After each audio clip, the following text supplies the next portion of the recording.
नमस्कार, आप देख रहे हैं दिल्ली तक। मैं हूं आपके साथ अनुराधा तंवर। दिल्ली में जैसे ही मानसून का सीजन आता है, वैसे ही दिल्ली वालों के जहन में मानसून के सीजन में दिल्ली की सड़कों पर भरने वाले पानी को लेकर टेंशन शुरू हो जाती है। जब भी दिल्ली में बारिश होती है तो सड़कों पर लबालब पानी भरा होता है, वाटर लॉगिंग होती है और इसकी वजह से दिल्ली के लोग जो है वो ट्रैफिक में फंसते हैं, काफी परेशानी का सामना करते हैं। और इस बार भी मानसून जिस तरीके से आ रहा है और अब तक जो दिल्ली में बारिश हुई है, उसके बाद कई जगहों पर दिल्ली के हमने देखा कि वहां पर पानी भरा है, चाहे मुर्रका की बात करें या कई और जगहों की, जहां पर वाटर लॉगिंग की प्रॉब्लम जो है वो फेस करनी पड़ी है दिल्ली के लोगों को।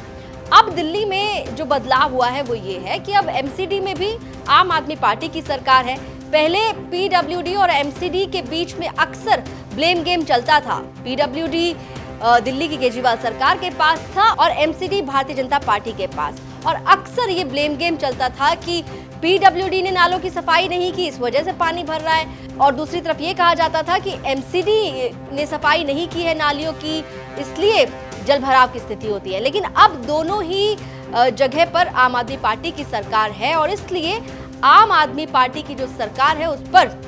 जिम्मेदारी बढ़ जाती है कि दिल्ली की सड़कों पर पानी ना भरे, इस बात को इंश्योर करें। दिल्ली की मेयर डॉक्टर शैली ओबरॉय ने बताया है कि मॉनसून को लेकर तैयारियां जोरों पर हैं और उन्होंने हाल ही में दिल्ली के अलग अलग विभाग के अधिकारियों के साथ बैठक की है, जिसमें MCD, PWD, DDA, metro, railway, तमाम डिपार्टमेंट की एक बैठक उन्होंने की है और अधिकारियों को साफ निर्देश दे दिए हैं कि इस बार एक दूसरे पर दोषारोपण करने की बजाय मिलकर काम करना होगा, ताकि मॉनसून के लिए दिल्ली को प्रिपेयर कराया जा सके। सुनिए क्या कुछ कहा है मेयर डॉक्टर शैली ओबरॉय ने।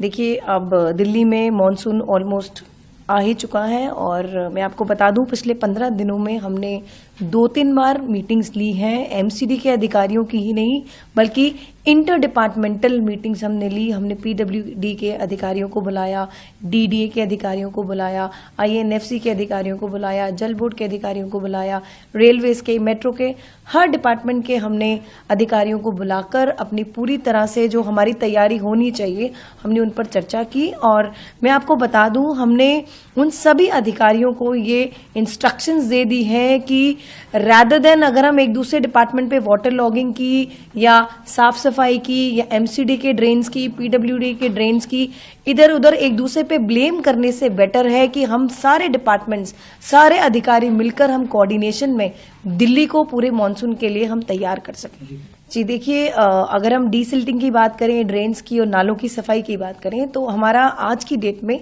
दिल्ली में एमसीडी 12 जोन्स में डिवाइड है और जोन वाइज मैंने 2-3 बार अधिकारियों से रिपोर्ट मांगी और 80 से 90% जो हमारा डीसिल्टिंग का काम है, ड्रेन्स और नालों की सफाई का काम है, वो पूरा हो चुका है और जो सिल्ट बाहर निकलती हैं उसको भी उठवाने का काम जारी है। तो आने वाला 30 जून है, मैंने उनको टारगेट एक लास्ट डेट दी है कि जैसे ही 30 जून होगी उनका काम 100% कंप्लीट हो जाना चाहिए। तो मेयर शैली ओबरॉय का स्टेटमेंट अभी आपने सुना। उन्होंने बताया कि उन्होंने अलग अलग विभाग के अधिकारियों के साथ बैठक की है, लगातार वो एक्शन में नजर आ रही है और उन्होंने साफ निर्देश दिए हैं कि 30 जून तक तमाम जो पेंडिंग वर्क है, चाहे डीसिल्टिंग का हो या ड्रेनेज का हो, वो पूरा हो जाना चाहिए, ताकि जब दिल्ली में बरसात हो तो वाटर लॉगिंग की जो सिचुएशन हम देखते आए हैं वो इस बार देखने के लिए ना मिले। हालांकि अब तक जो बारिश हुई है दिल्ली में, उस दौरान हमने देखा कि दिल्ली के अलग अलग इलाकों में जल भराव की स्थिति हुई है, कई जगहों पर पानी भरा है और भारतीय जनता पार्टी लगातार केजरीवाल सरकार पर आरोप लगा रही है कि पहले आप एमसीडी को लेकर सवाल उठाते थे, लेकिन अब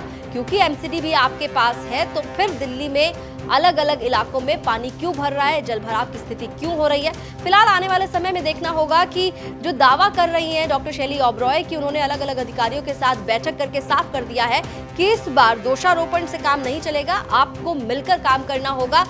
ये बैठक का असर कितना जमीन पर दिखाई देता है। दिल्ली से जुड़ी तमाम खबरों के लिए आप देखते रहिए दिल्ली तक।